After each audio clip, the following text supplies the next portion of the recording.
Okay, I got it all set up. I got to double check that I'm streaming. If you are seeing this on Facebook, please let me know if you are seeing me because it's telling me that I am streaming live on Facebook. So let's see if it is actually. Oh, it is going live. Oh, there I am. I see myself. Okay. Here we go. So I am super excited to be here. First of all, I thought, why do I plan these things on a Wednesday evening?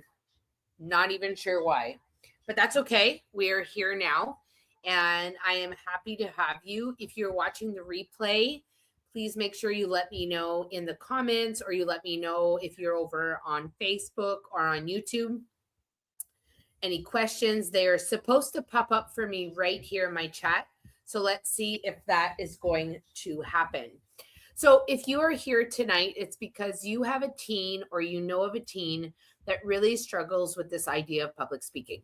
And I have to give you a little background about myself. If you don't know me, my name's Nat Mayotte. I've been a public speaking coach for about 10 years now. And I started the Teen Talk program probably almost 9 years ago. And it really was in that spirit of an aha moment that I saw that I had not had this kind of support when I was going to high school. And I thought, I can take control of this situation. And I was outside of my old high school, well, one of my high schools, when I made this realization. And I knew I could make a difference. I knew I could. And that's how Teen Talk was born. I had my daughter with me. We were holding hands, and I thought, there is no way she is going to be shy. And I can guarantee you that is not a problem at all. Last night, she was karaokeing with the neighbors for like 2 hours on her own. So, this idea of public speaking for teens really, really, really frightens them. Most teens that I meet struggle immensely. It's usually with something very specific: memorization, lack of structure, clarity. And when I start putting these pieces of the puzzle, I call it, into place and show them how it can be simpler, the light bulbs start going off. I'm going to be sharing a few slides with you just to keep you visually entertained. But I want you to see that it is possible to, how can I say, it is very possible for a teen to feel so much better about what they have to present. So, one of the things that teens who show up in my space, they either have a school presentation or interviews to do. And in my opinion, there's a foundation of skills that you need. And then from there, you use them and build on them in the different situations that you have. So I want to share with you today how that works, how you can support your teen in their speaking journey, and what that can look like. So the first thing that you need to understand is that we need to get comfortable with the uncomfortable. They're already, when they're teenagers, they're struggling in so many different ways. And now we're saying, you have to get up and you have to do a presentation.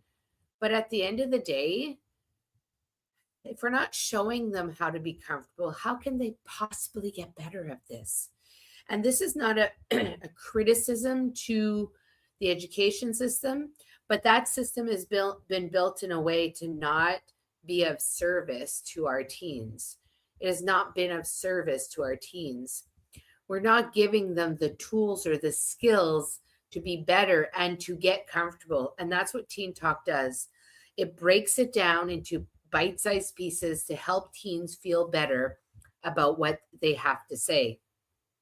The three pillars that I live for are speak with confidence, communicate clearly, and say what you have to say and say it well. And this doesn't just apply to teens. This is for all of my clients. Even my boardroom professionals get the same thing. And these skills are important and they matter because You use them every day. Every day you are doing something that requires you to communicate. Now, if you're not being clear, you're not being coherent, how are you expecting people to answer you? How are you expecting people to communicate with you when that um, situation happens? So I would encourage you to, let me just make sure that everybody is online here. So, how do you expect somebody to answer a question with clarity if they don't even know how, if they're not even been shown how? And there's so much going on now with technology where things and conversations and communication is being broken down into emojis or small words. We have to go back to some of the basics. And it's not me trying to be all old school, it's just the fact that that's what it boils down to. This is one of my former students. He said upon leaving the school, no other teacher we ever had were so great in teaching us to speak effectively. We truly mean it. So I like to include a little bit of student love there because they are good kids, the ones I've been working with for. So some of the common challenges that teens face when it comes to public speaking, the idea of stage fright is there, the anxiety, the lack of practice. They have opportunities to present, but they're not getting the opportunities to present or to interview and practice that skill. And they're not getting the feedback that they need. You and I both know that we need to receive feedback to get better. That is the only way. If you think of any athletic sport, those athletes cannot grow if they are not told how to do better. So praise what they do well, show them how to do it better. But the biggest one that teens face, and we face it too, is that we face judgment. We face full on, we're worried about what people are going to say. But I'm telling you, I tell my kids all the time, all my private students, while you're standing up there worrying about what everybody else is going to think of what you're saying, everyone who's sitting in their seat is worried about what they have to say. So yes, they may be giving you some attention, but I can guarantee they are more busy and worried about what they have to say in their own presentations. Let that sink in. We are so focused on what everyone else is thinking that we don't realize that those people are worried about what they have to say. Make it make sense, right? So the judgment that we're imposing is self-inflicted. Because I can guarantee most of the time students are not even worrying about what the other student is doing or saying. It says our approach, but it's really my approach. My approach when it comes to, this idea of public speaking, I base it on 3 pillars. My pillars are fun, interaction, and education, which means that we are having fun, interacting, and learning at the same time. My framework for a typical classroom setting or even an individual coaching session with a teen is pretty much laid out in the same way. I usually do some type of icebreaker. I have some really fun ones that I've sort of gathered or throughout the years and years of experience. And then I usually move on to some kind of a learning piece, something that will enhance their skill set. And when I start with students, I always talk about these 4 pillars. And then what we do is we actually go and we practice the pillars or the content that we've learned. As an example, I have this great game called the Green Glass Doors.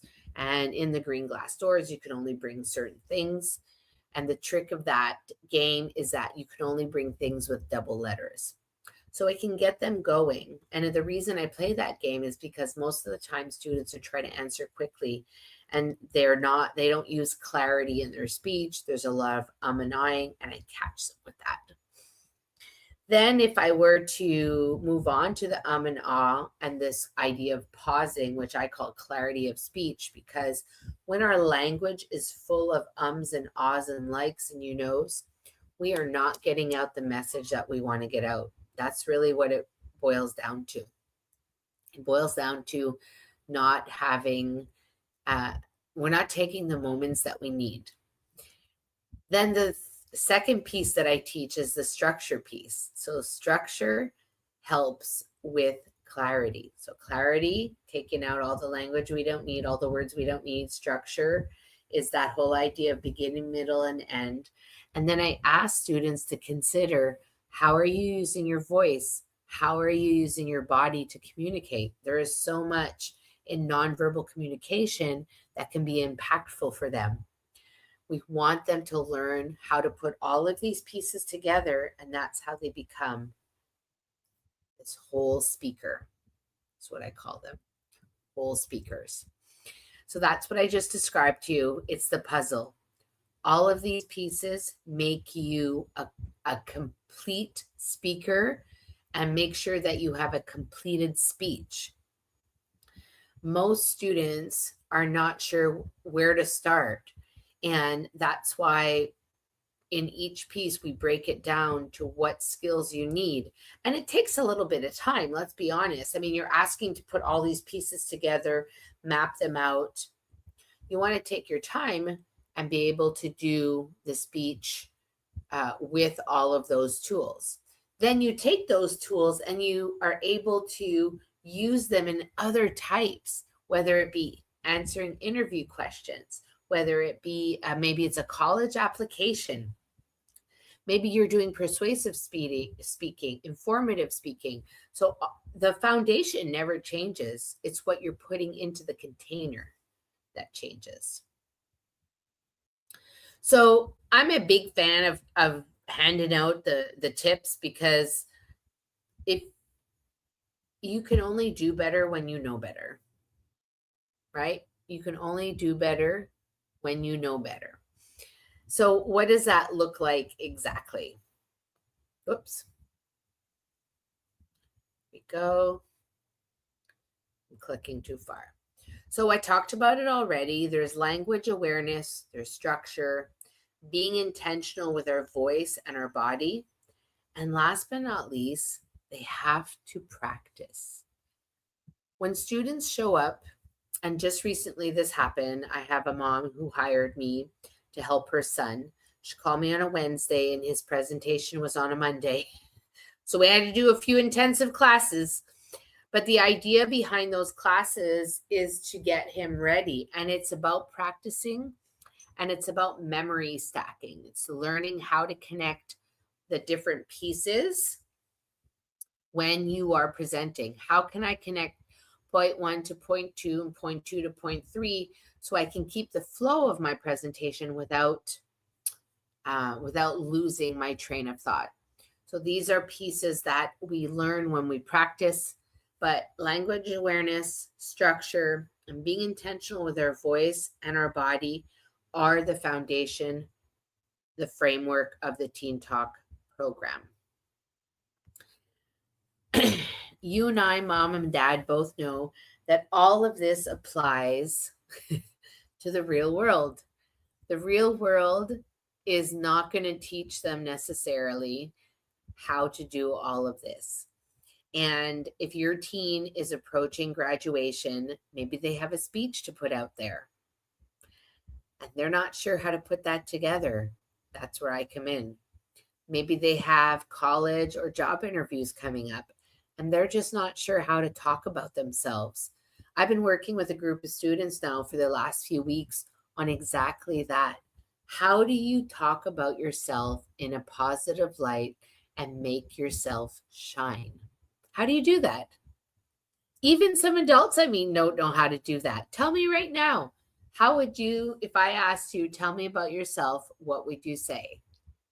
As an adult, we most likely gravitate to what we identify with the most, which is probably family, fun, and our job. And the job part is probably what comes first. It's the thing that we allow to define us. And, I didn't talk about my family a lot, but if I had to answer that question, I would say I'm a mom of a beautiful 12-year-old, a partner of 15 years, and we are just trying to build a life that we both enjoy in a warm country doing the things that we love. So, what does this all mean now? It means that I have students who are grateful for the work we've done together. Silas, who's a 2-year graduate now from high school, says, "Thank you for everything, Miss Natalie. Like my peers said, you have been one of the greatest teachers and have taught us some of the most useful lessons we have learned in high school. I will carry what you have taught us with me forever." And those words mean a lot to me because I'm sure as parents of teens, you don't always feel appreciated now, do you? You often wonder, like, what did I do to deserve this? But when this kind of recognition comes your way, you can't help but feel grateful. So I'm really happy that students that I've been working with are appreciative of the work we do together. I will take any questions a little bit later. I do want to share my contact information with you because if you want to follow through a little bit later on, you want to get to know me a little bit more, you can go to teentalkwithnat.com or you can email me at info@teentalkwithnat.com with any questions that you might have about tonight, about what this looks like, what it could look like for your student. What do they need? And that's why I'm going to just pop this up here. Or down there, I should say, the discovery call to explore what your teen's roadmap would look like. Not every teen is in the same boat, but they definitely all need similar a reset. The students that I meet, some really, really, really, really hate public speaking, and some really, really, really like public speaking. So we have to approach it differently, and that's the beauty of it, right? We get to approach it differently because they are individuals. You don't need to, that's not, it goes without saying. So if you have a chance, you can click on the discovery button. There's a discovery call button. We can do that. The other thing I want to talk about is there are a couple freebies out there. If you are looking to have a freebie, I do have a little something for you if you are on the call tonight. So I will send that over to you in the follow-up email.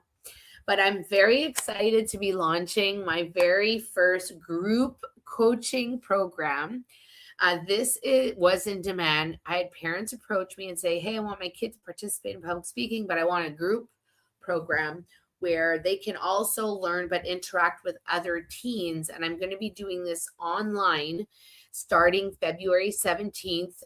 I want to keep it small. I'm going to say maybe 8-10 students because I want to make sure we have time to interact and everybody is getting what they need. It'll be a 7-week program.